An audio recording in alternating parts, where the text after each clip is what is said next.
Hey there everybody, welcome back to the channel. Today on Acquiring Target, we are going to discuss the topic of the next possible update, which will bring the F15A variant to the game. In this video, I'll share my thoughts and reasoning why I believe the F15A could be making its way into the game sooner than we think. So let's dive right on into it. So we're going to start with the historical significance. The F-15A, also known as the F-15 Eagle, is an iconic American fighter aircraft that played a crucial role in the United States Air Force during the Cold War era. War Thunder has always strived to provide historical, significant, and authentic vehicles, and the inclusion of the F-15A fits perfectly within this principle. Considering the popularity of Cold War era aircraft among players, it's reasonable to assume that Gaijin wants to add this not only for a progressive into 4th gen aircraft, it's also a very good assumption that they're going to be adding a premium to milk players of their money. They're a company, they want to do that. Now, while I don't have official confirmation on the F-15A will be included in the next War Thunder update, the points I'm going to be discussing in this video will make a strong case for its possible addition. The F-15A's historical significance, the progressive nature of War Thunder, player demand, potential for competitive gameplay, and collaboration opportunities all point towards its inclusion. Whether or not we'll see the F-15A in the next update, the anticipation and the excitement for new content in War Thunder remains high. So let's get into this discussion, and we'll see what we get at the end. So the first thing we're going to do is we're going to talk about the F-15A's loadout, the first variant. The first variant doesn't carry the AIM-120 missiles. We don't have to worry about those yet for BVR's sake. What the F-15A does have are the Sparrows, just like the F-4 has, the AIM-9Ls, just like what we have in game. So at that point right there, I believe it can carry 6 AIM-9Ls. So at that, we don't have to worry about the AIM-120s just blowing people out of the sky from BVR worse than the Phoenix is right now.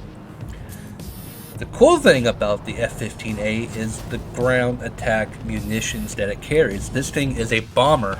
It is a bomber on steroids as well as a fighter. It can carry 82 Mark bombs. It also has Hydra rockets, Zuni rockets. It can also carry retarded bombs. It can do everything that the F-14 and the F-16 can do, but better.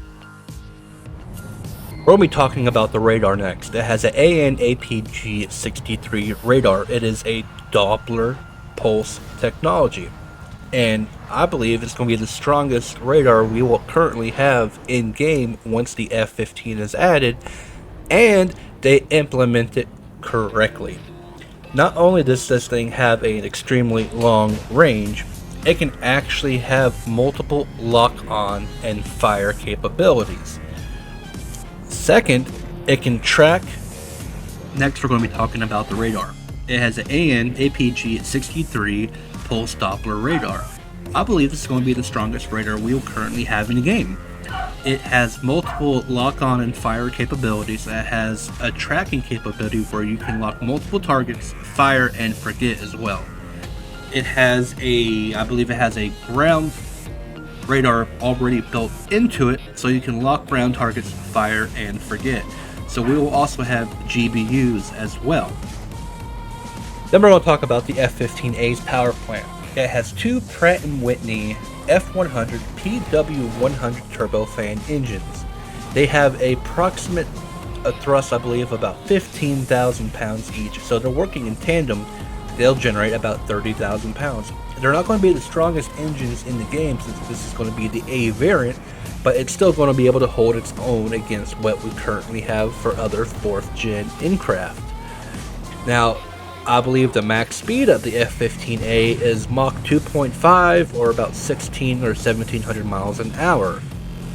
So it's going to be definitely fast. It's not going to be the fastest in the game, but we're going to see if they're going to nerf or throttle down the overall max speed of the aircraft. Now here are currently my thoughts on why I believe the F-15A will be added in the next major update. We are currently progressing in a way over the past year and a half, I believe. We got the A10, we got the F14, we got the F16, and the MiG-29, all in a year and a half. Also the Su-25, the Su-39, which is, I believe, the newest modern aircraft.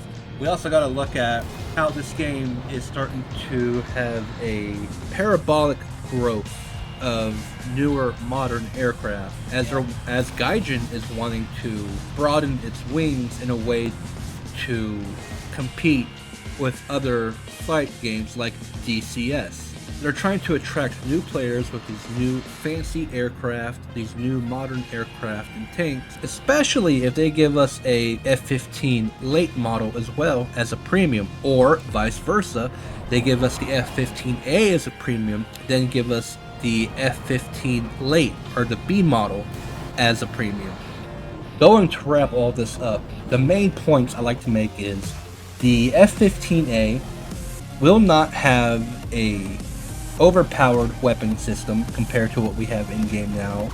If we get the A model, it won't have the AIM-120s, we'll just have Sparrows, AIM-9Ls, and a plethora of ground attack munitions.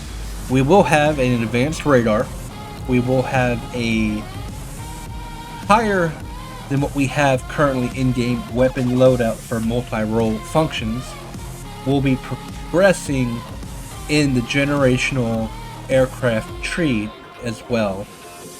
Not to mention that the F-15 versus the F-16, the F-16 will beat the F-15 in a dogfight that is historically proven, so it's not going to be an overpowered aircraft that can just dominate everything wherever it goes.